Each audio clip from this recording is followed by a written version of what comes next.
உள்ள போய் பார்க்கும் போதே வந்து பார்த்தா திரும்பி நின்றுட்டு இருக்கான். அடடா என்ன அழகா இருக்கான், செம்ம ஹைட்டு செம்ம ஷோல்டரு. இவன் எதுக்காக இங்க போய் வந்திருக்கான், சூப்பரா இருக்கானே, இவனுக்கு ஏன் ஃபீலிங்ஸ் வரல அப்படின்ற மாதிரி யோசிக்கிறா. சீக்கிரம் சார் உங்களோட ட்ரெஸ் எல்லாம் கொஞ்சம் ரிமூவ் பண்ணுங்க அப்படின்னு சொல்றா. என்னது ட்ரெஸ்ஸை ரிமூவ் பண்ணுமா அப்படின்னு சொல்லி ஹீரோ இப்பதான் திரும்புறான். இப்பதான் ஒருத்தர் பாக்குறாங்க. அடியே நீ டாக்டர்னு கேள்விப்பட்டேன், இந்த மாதிரியான டாக்டர்னு இப்போதான் எனக்கு தெரியும் அப்படின்னு சொல்லி ஹீரோ பயங்கரமா கலாய்க்கிறான். ஹீரோயின் அப்படியே சைலண்டா பாத்துக்கிட்டு இருக்கா. அடப்பாவி நீ தான் அந்த விவிஐபி பேஷண்டா, ஐயோ இப்ப என்னடா பண்றது அப்படின்னு தெருன்னு முழிச்சுக்கிட்டு இருக்கா.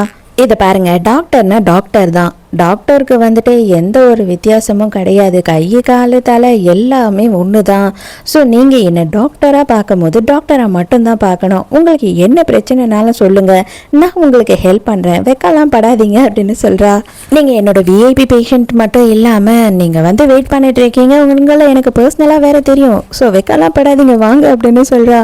அடியே கொஞ்சம் எனக்கு டைம் கொடுறீ, நீ என்ன தாண்டி பண்ணிட்டு இருக்க அப்படின்னு சொல்லி ஹீரோ செம்ம காண்டாயிட்டு கடுப்பா கையை பிடிச்சி இழுக்கிறான். ஆனா ரெண்டு பேரும் என்ன பண்றாங்கன்னா சேர்ல போய் விழுறாங்க. அப்ப எப்பயும் நடக்கிற மாதிரி ஹீரோயின் போய் ஹீரோவை கிஸ் பண்ணிடுறா. இதுதான் உன்னோட ட்ரீட்மெண்டோட லட்சணமா, எல்லா பேஷண்ட் கிட்டே நீ இப்படிதான் நடந்துப்பியா அப்படின்னு சொல்லி கேட்கும்போது ஐயோ இல்ல தெரியாம நடந்துடுச்சு, நான் ஒன்றும் வேணும்னு எல்லாம் பண்ணல, கால் தவறிடுச்சு அப்படியே உங்க மேல விழுந்துட்டேன், நான் வேணும்னு பண்ணல, தயவு செஞ்சு மன்னிச்சிருங்க அப்படின்னு சொல்றா.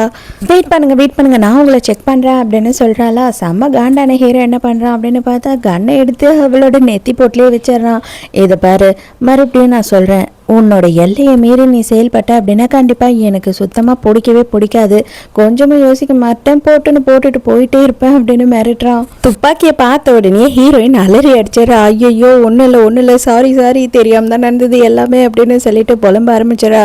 கிளம்பிங்கிறது போயிடலாம் அப்படின்னு சொல்லிட்டு ஹீரோயின் கிளம்புறாளா. அக்கா என்னை விட்டுட்டு எங்கக்கா போறீங்க அப்படின்னு சொல்லி குரல் கேட்குது. ஐயோ இது அப்போ நைட்டு வரவனோட குரலாச்சே, இப்பயே வந்துட்டானா அப்படின்னு சொல்லி இவ ஆச்சரியப்படுறா.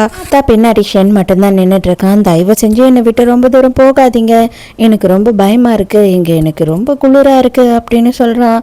என்னடா இவன் சொல்றான், இவன் தான் இருக்கான், அவன் இல்லையே, இவன் தான் இப்படியெல்லாம் நம்ம கிட்ட பேசி ஏமாத்துறானா அப்படின்னு சொல்லி ஹீரோயினுக்கு தோண ஆரம்பிக்குது. நம்ம மறுபடியும் விளையாடுவோமா அப்படின்னு சொல்லி கேட்கும் போது, என்னது விளையாடணுமா, நீ தனியா போய் ஓரமா விளையாடுப்பா, என்னை விட்டுருப்பா, ஐயோ எனக்கு பயமா இருக்கு, என்ன நடக்குதுன்னே தெரியலையே அப்படின்னு இவ குழப்பத்துல இருக்கால. அப்பனை பார்த்து மறுபடியும் ஹீரோ பக்கத்துல வர, ஐயோ எனக்காக வேற ஒரு பேஷண்ட் வெயிட் பண்றாங்க, நான் போகணும் அப்படின்னு சொல்லி அங்கிருந்து வேகமா தலை தெறிக்க ஓடிடுறா.